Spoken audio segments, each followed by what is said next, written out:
राजस्थान के किसी शहर में रहता था। वह ग्रेजुएट था और एक प्राइवेट कंपनी में काम करता था, पर वह अपनी जिंदगी से खुश नहीं था। हर समय वह किसी न किसी समस्या से परेशान रहता था और उसी के बारे में सोचता रहता था। एक बार अजय के शहर से कुछ दूरी पर एक फकीर बाबा का काफिला रुका हुआ था। शहर में चारों ओर उन्हीं की चर्चा थी। बहुत से लोग अपनी समस्याएं लेकर उनके पास पहुंचने लगे। अजय को भी इस बारे में पता चला और उसने भी फकीर बाबा के दर्शन करने का निश्चय किया। छुट्टी के दिन सुबह सुबह ही अजय उनके काफिले तक पहुंचा। वहां सैकड़ों लोगों की भीड़ जुटी हुई थी। बहुत इंतजार करने के बाद अजय का नंबर आया। वह बाबा से बोला, बाबा, मैं अपने जीवन से बहुत दुखी हूँ। हर समय समस्याएं मुझे घेरी रहती है। कभी ऑफिस की टेंशन रहती है, तो कभी घर पर अनबन जो जाती है और कभी अपने सेहत को लेकर परेशान रहता हूँ।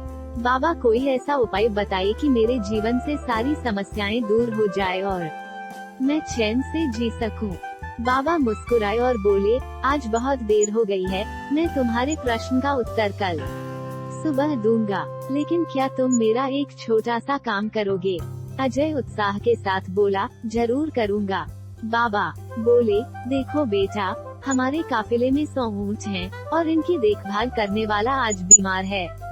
मैं चाहता हूँ कि आज रात तुम इनका ख्याल रखो और जब 100 के 100 ऊंट बैठ जाए तो तुम भी सो जाना।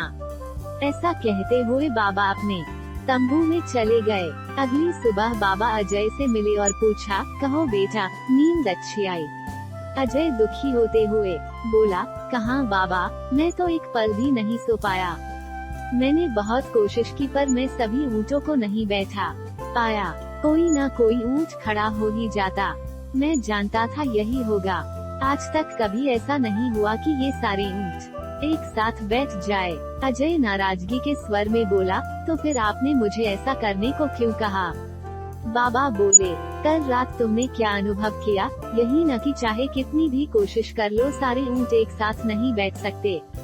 तुम एक को बैठाओगे तो कहीं और दूसरा खड़ा हो जाएगा। इसी तरह तुम एक समस्या का समाधान करोगे तो किसी कारणवश दूसरी खड़ी हो जाएगी। पुत्र, जब तक जीवन है समस्याएं तो बनी रहती है, कभी कम तो कभी ज्यादा। अजय ने जिज्ञासावश पूछा, तो हमें क्या करना चाहिए? इन सब के बावजूद जीवन का आनंद लेना सीखो।